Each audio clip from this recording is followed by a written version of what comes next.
Baik, izin memperkenalkan diri, saya Sidik Al-Haidar dengan NIM belakang 229 akan memaparkan yang pertama ada latar belakang. Salah satu kegiatan investasi yang dapat dipilih oleh investor adalah berinvestasi di pasar modal. Pasar modal berperan penting sebagai penghubung antara para investor dengan perusahaan maupun institusi pemerintah melalui perdagangan instrumen dengan sistem jangka panjang, seperti halnya dengan obligasi, saham, dan lainnya. Penerbitan saham memungkinkan perusahaan dapat memenuhi kebutuhan dana jangka panjangnya. Investor yang berminat untuk berinvestasi di pasar modal dapat melakukan transaksi di Bursa Efek Indonesia atau BEI. Sebagai suatu instrumen ekonomi, pasar modal tidak dapat dipisahkan dari berbagai pengaruh lingkungan, terutama lingkungan ekonomi dan politik. Kondisi makroekonomi berupa pertumbuhan ekonomi, tingkat inflasi, nilai tukar mata uang, serta kebijakan sektor finansial akan berpengaruh terhadap pertumbuhan pasar modal di Indonesia. Demikian pada nilai tukar mata uang suatu negara merupakan salah satu indikator penting dalam suatu perekonomian. Nilai tukar mata uang atau yang sering disebut dengan kurs adalah harga satu unit mata uang asing dalam mata uang domestik, atau dapat juga dikatakan harga mata uang domestik terhadap mata uang asing. Nilai tukar mengalami pergerakan yang terus-menerus, bahkan setiap tahunnya mengalami depresiasi nilai tukar rupiah terhadap US dolar Amerika. Salah satu penyebab terjadinya tinggi fluktuasi nilai tukar rupiah terhadap dolar berasal dari faktor-faktor makroekonomi.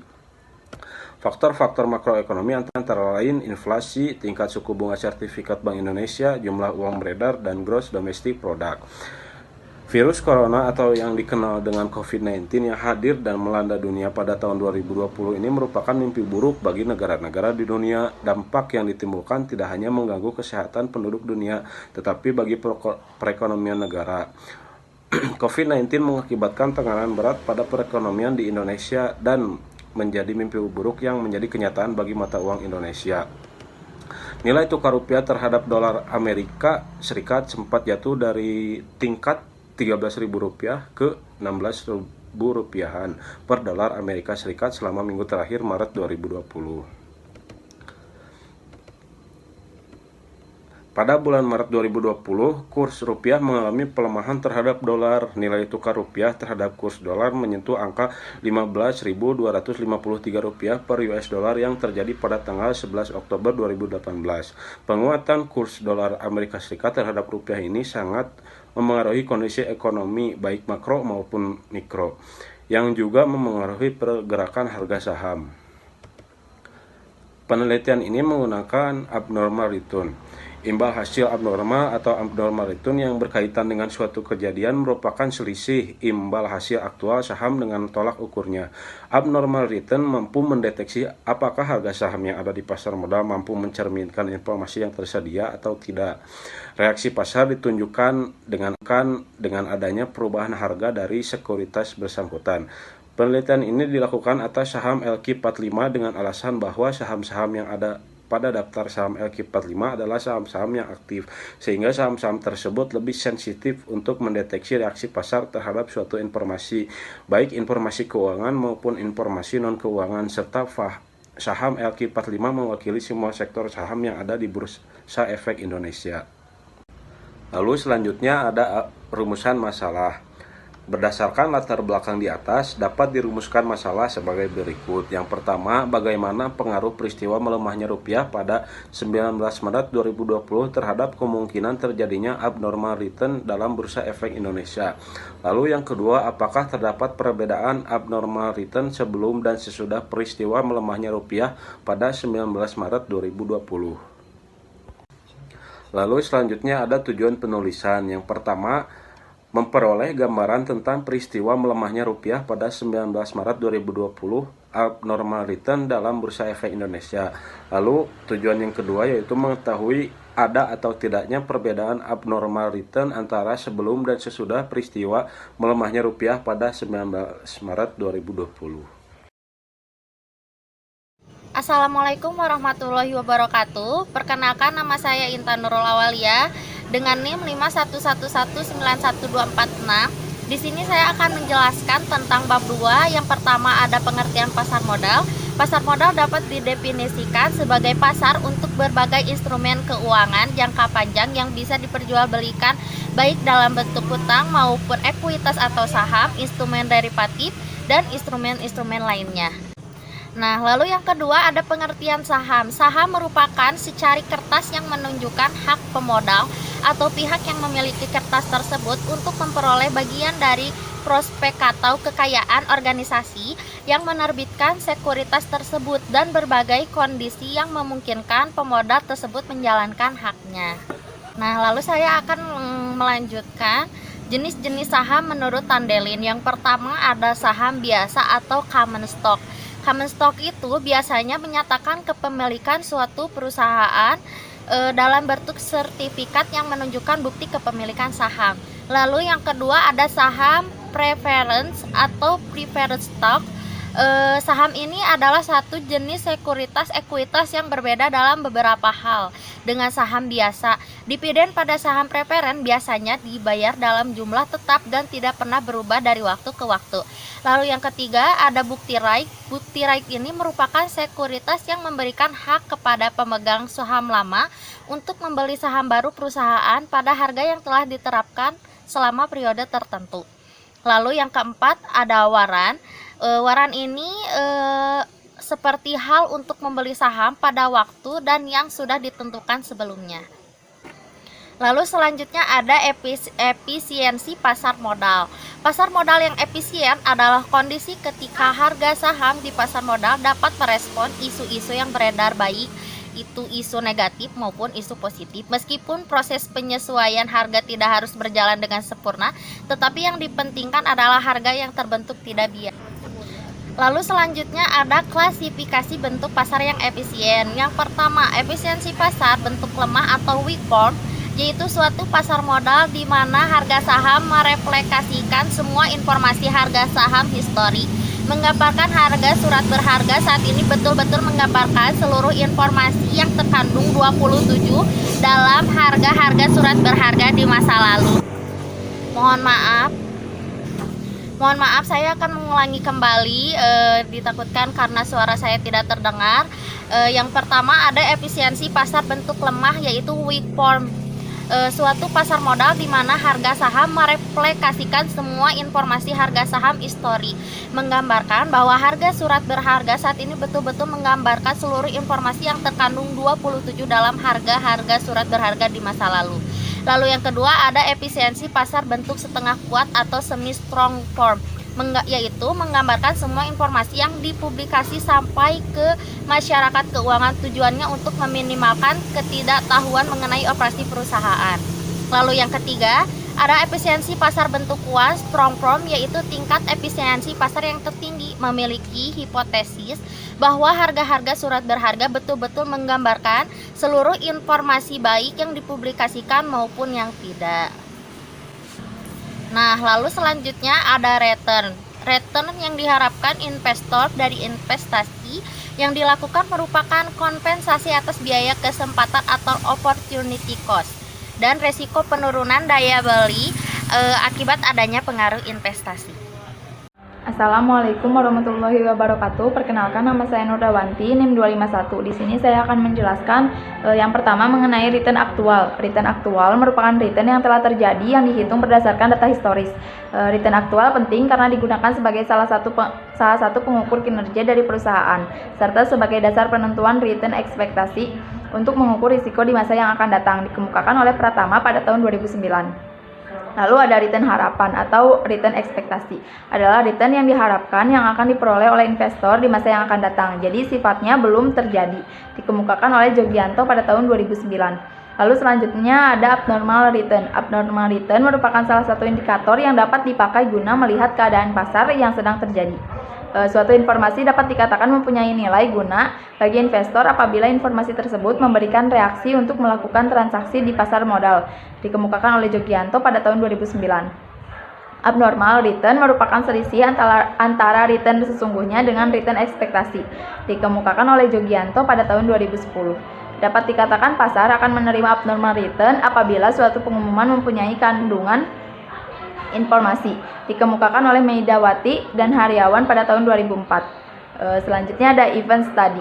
Menurut Tandelin pada tahun 2010, event study atau studi peristiwa merupakan bagian dalam konsep hipotesis pasar efisien atau efficient market hypothesis yang dikemukakan oleh Fama pada tahun 1991.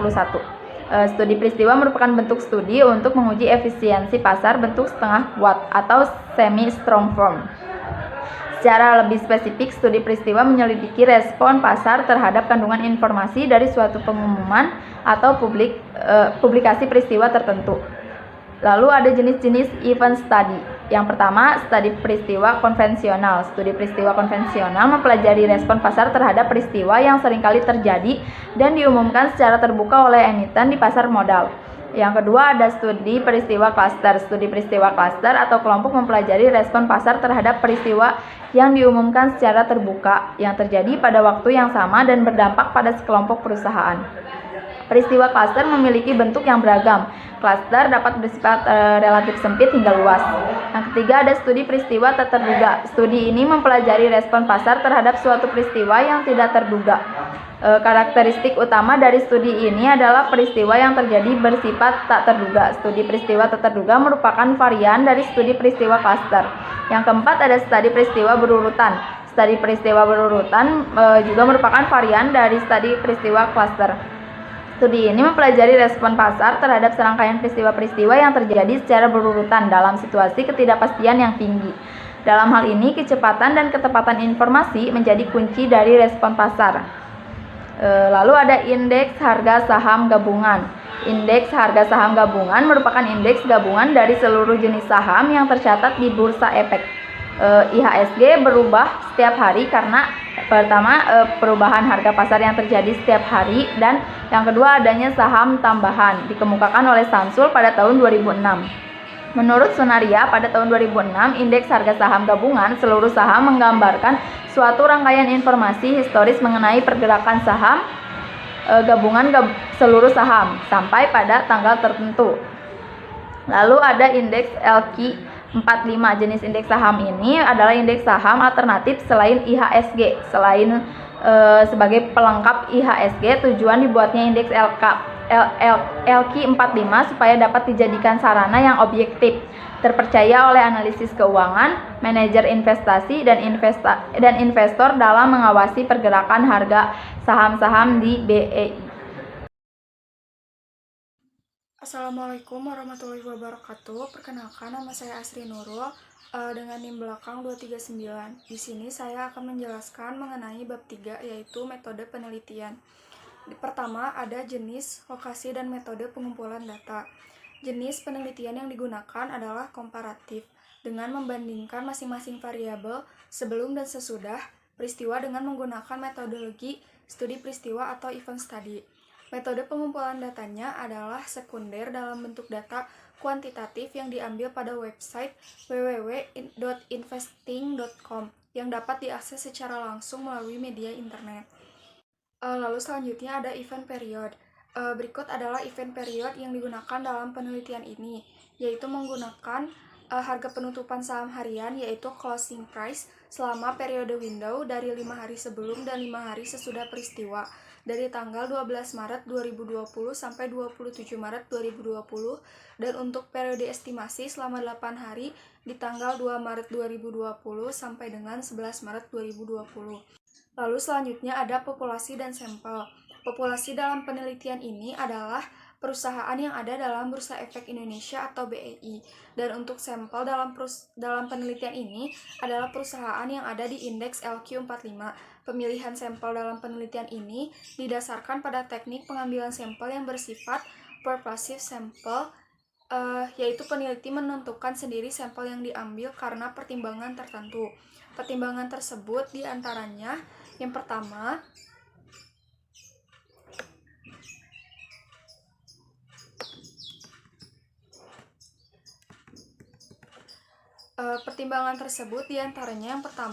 perusahaan yang terdaftar dalam LQ45 karena perusahaan yang tingkat pergerakan sahamnya paling cepat setiap harinya. Yang kedua, peneliti dapat menemukan informasi yang diperlukan. Nah, di sini ada contoh dari data-data sampel yang telah kelompok kami ambil untuk penelitian ini. Data-data sampel ini berjumlah 45 dari 45 perusahaan yang terdaftar di Bursa Efek Indonesia. Dan data-data saham ini kami ambil dari website www.investing.com yang bisa diakses melalui media internet. Berikutnya ada teknik analisis data. Pengujian hipotesis menggunakan uji one sample t-test dan paired sample t-test. Sebelum pengujian hipotesis, data dianalisis dengan menggunakan uji normalitas. Ada uji hipotesis statistik. Pengujian hipotesis menggunakan one sample t-test dan paired sample t-test apabila data berdistribusi normal. Hipotesis statistik dalam penelitian ini yaitu yang pertama ada HO sama dengan 0, yaitu tidak terdapat abnormal return di periode peristiwa melemahnya rupiah pada 19 Maret 2020, studi kasus pada indeks LQ45. Lalu selanjutnya ada H1 tidak sama dengan 0, yaitu terdapat abnormal return di periode peristiwa melemahnya rupiah pada 19 Maret 2020, studi kasus pada indeks LQ45.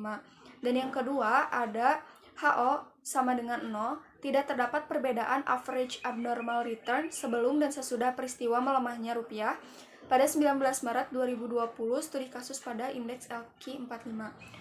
Selanjutnya ada H1 tidak sama dengan 0, terdapat perbedaan average abnormal return sebelum dan sesudah peristiwa melemahnya rupiah pada 19 Maret 2020, studi kasus pada indeks LQ45. Dan di sini ada pun kriteria pengujiannya, yaitu diantaranya HO diterima apabila p-value lebih besar daripada 5%. Dan yang selanjutnya HO ditolak apabila p-value kurang dari 5%. Assalamualaikum warahmatullahi wabarakatuh. Perkenalkan, saya Paminur dengan NIM akhir 241. Di sini saya akan menjelaskan bab 4 mengenai hasil dan pembahasan untuk penelitian. Nah, sebelumnya di sini saya akan menjelaskan perhitungan mulai dari return aktual, return harapan, dan abnormal return. Nah, di sini saya perlihatkan datanya, yang pada awalnya hanya ada data close price, tanggal, dan periode estimasi. Nah, sebelumnya itu belum ada return aktual dan expected return. Nah, di sini saya hanya akan menjelaskan untuk satu perusahaan saja, yaitu Ais Hardware Indonesia, karena tidak memungkinkan untuk membahasnya semuanya. Nah, yang pertama, untuk perhitungan return aktual ini menggunakan rumus PT min 1 dibagi PT min 1, yang dimana PT itu harga saham pada hari ke T, dan untuk PT min 1 itu harga saham penutupan pada hari ke T min 1 atau hari sebelumnya. Nah, untuk sebagai contoh, untuk perhitungan return aktual pada periode estimasi T-35 atau tanggal 30 bulan Januari 2020, yaitu 1.565 dikurangi dengan 1.595 lalu dibagi dengan 1.595 lalu menghasilkan negatif 0,0188. Untuk perhitungan return selanjutnya juga seperti itu ya. Nah, di sini untuk perhitungan expected return, di sini saya menggunakan mean adjusted model, yang dimana rumusnya itu adalah penjumlahan dari return aktual lalu dibagi dengan lamanya periode estimasi. Nah, sebagai contoh, di sini ada data return aktual mulai dari T-35 sampai dengan T-6 ini ya. Nah, itu tuh dijumlahkan lalu dibagi dengan lamanya periode estimasi mulai dari T-36 sampai dengan T-6. Lalu untuk expected return atau return aktual, return harapannya menghasilkan negatif 0,0036. Nah, lalu untuk perhitungan abnormal return dengan menggunakan rumus RI min RI ini ya, min ERI. RI itu return sesungguhnya atau return aktual dikurangi dengan return harapan. Nah, sebagai contoh untuk perhitungan T-5 yaitu RI negatif 0,0390 dikurangi dengan negatif 0,0036. Maka menghasilkan negatif 0,00354. Nah, untuk perhitungan abnormal return selanjutnya juga seperti itu. Nah, di sini untuk selanjutnya untuk menghitung AAR atau rata-rata abnormal return, sebelumnya itu rata-rata dari penjumlahan dari abnormal return T-5 sampai dengan T-1 karena periode sebelumnya, sebelum terjadinya peristiwa. Lalu untuk AAR sesudah, yaitu penjumlahan dari T-1 sampai dengan T plus 1 sampai dengan T plus 5, lalu dibagi dengan lamanya periode jendela. Nah, untuk perhitungan yang sudah saya jelaskan, maka ini hasil seluruhnya ya, yang akan menjadi data penelitian pada kali ini. Bisa dilihat. Nah, lalu di sini saya juga akan menjelaskan hasil output SPSS-nya. Nah, ini yang pertama ada uji normalitas, yang dimana sebuah uji yang dilakukan dengan tujuan untuk mengetahui apakah sampel yang digunakan berdistribusi normal atau tidak. Nah, yang dimana hipotesisnya itu H0 sama dengan berdistribusi normal, yang dimana nilai signifikan yang dihasilkan itu lebih besar dari 0,05. Nah, untuk HA tidak berdistribusi normal, yang dimana nilai signifikan yang dihasilkan itu lebih kecil dari 0,05. Nah, untuk outputnya bisa dilihat ya, ini bisa dilihat bahwa mulai dari T-5 sampai dengan T+3 itu menghasilkan output 0,000, yang artinya 0,000 itu lebih kecil dari 0,05, maka mulai dari T-5 sampai dengan T+3 ini data tidak berdistribusi normal. Nah, untuk T+4 sampai dengan AER sesudah, ini tuh nilai signifikannya lebih besar dari 0,05, yang artinya data berdistribusi normal.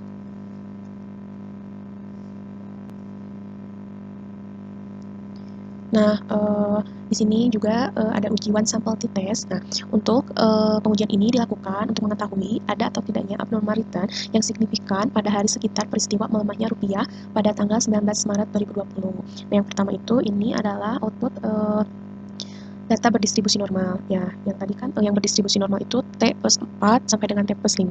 Nah, dengan hipotesis H0 itu sama dengan tidak terdapat abnormal return yang signifikan di periode estimasi melemahnya rupiah pada 19 Maret 2020. Dan untuk HA-nya terdapat abnormal return yang signifikan sih di periode peristiwa melemahnya rupiah pada 19 Maret 2020. Nah, untuk hasilnya dapat dilihat untuk T+4 itu menghasilkan signifikansi 0,000, yang dimana lebih kecil dari 0,05, maka H0 ditolak. Artinya H0 ditolak terdapat abnormalitas yang signifikan di T+4 pada peristiwa melemahnya rupiah. Nah, ini juga untuk T+5 sama ya, H0 ditolak, maka artinya terdapat abnormalitas yang signifikan di periode peristiwa melemahnya rupiah pada 19 Maret 2020.